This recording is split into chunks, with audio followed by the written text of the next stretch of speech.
descubren un plano del Arca de Noé.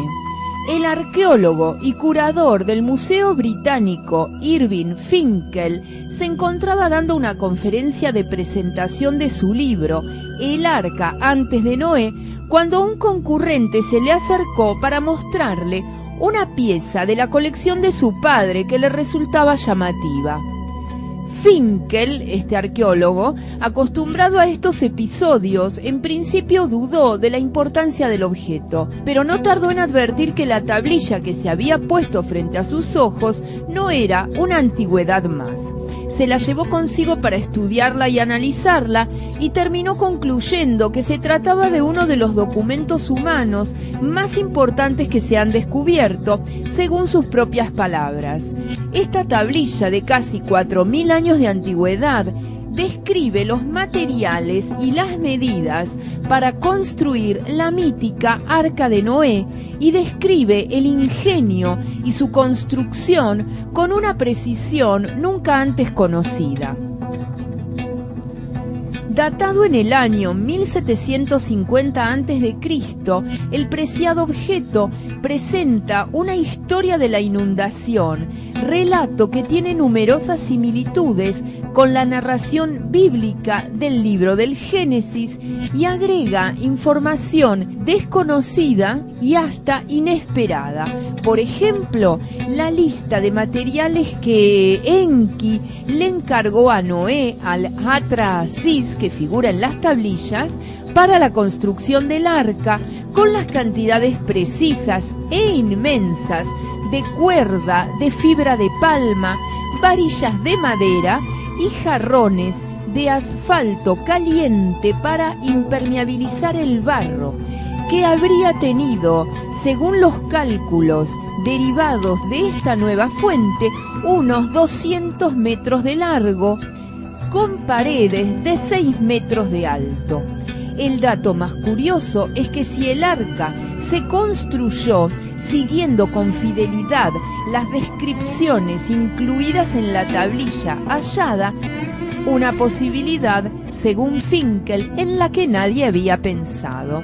Bueno, y esto viene a colación del último programa que hice, donde hablamos del diluvio, y donde, si ustedes recuerdan, Enki habló con Atrahasis, que es el Noé bíblico, sobre la construcción del arca y le dio instrucciones precisas.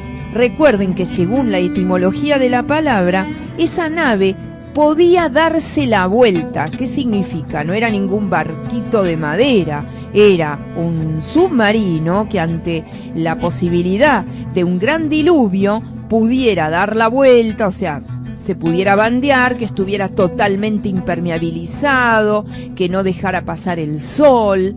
Bueno, acá tenemos algo que complementa la información última que dimos. Y recuerden que existen miles y miles de tablillas halladas en la zona de lo que actualmente hoy es Irak, y solo de astronomía existen 25.000 tablillas. Me pregunto, ¿han hallado todas o todavía pudieran quedar más por descubrir?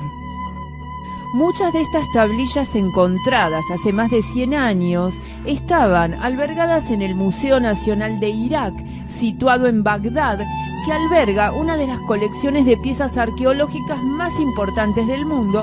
Aparte, es el museo que tiene las piezas más antiguas del mundo.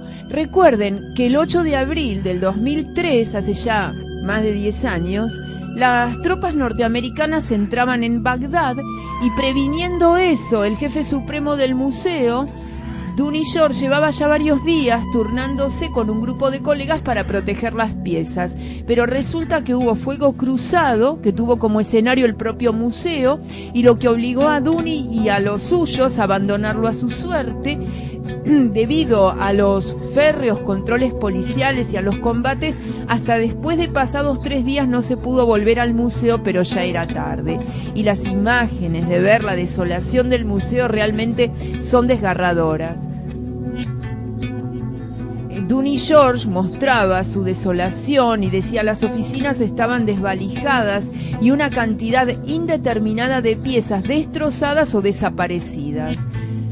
Bueno, entre ellas se imaginan la cantidad de tablillas sumerias que habrán desaparecido. Cómo le importaba a Estados Unidos hacer desaparecer, entre otras cosas, las tablillas para evitar que la humanidad conociera la realidad y nuestros orígenes, para que no sepamos que los Anunnaki fueron quienes nos manipularon genéticamente. Como Irving Finkel es curador del Museo Británico, le preguntan en una entrevista qué cantidad de piezas de tablillas de arcilla tiene el museo. Y él contesta que en el Museo Británico hay 130.000 tablillas cuneiformes que cubren todos los aspectos de la vida, dice él: magia, medicina, historia, literatura, gramática y diccionarios, matemáticas y astronomía. La tablilla del arca es una joya entre las de su clase, pues es un elemento de importancia mundial. Todo el mundo sabe del arca y el diluvio, y eso extiende de muchas maneras nuestra comprensión de la historia. Y le pregunta al periodista si habían sido descifradas todas las tablillas del Museo Británico, a lo cual él contesta que no, de ninguna manera, pero que se está trabajando en ello. Dice, incluso ahora mismo en nuestras salas hay estudiantes haciéndolo. Y le vuelve a preguntar el periodista si podrían encontrar, por lo tanto, nuevas sorpresas profundizando en el mundo de las tablillas de Oriente Próximo.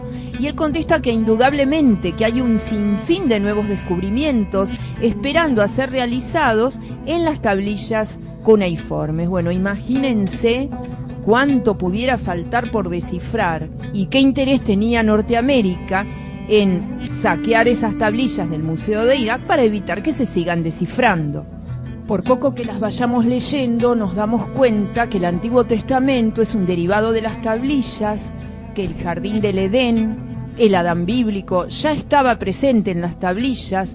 Bueno, la historia del diluvio con Atra-Asís en vez de Noé, el Atra-Asís que figura en las tablillas. Entonces, leerlas y profundizar en su análisis implica cambiar la historia y nuestra comprensión de los orígenes que tenemos, y eso, por supuesto, haría caer por tierra las creencias que se sustentan, algo que nadie quiere que pase. Por eso pretende seguir siendo un enigma bien guardado.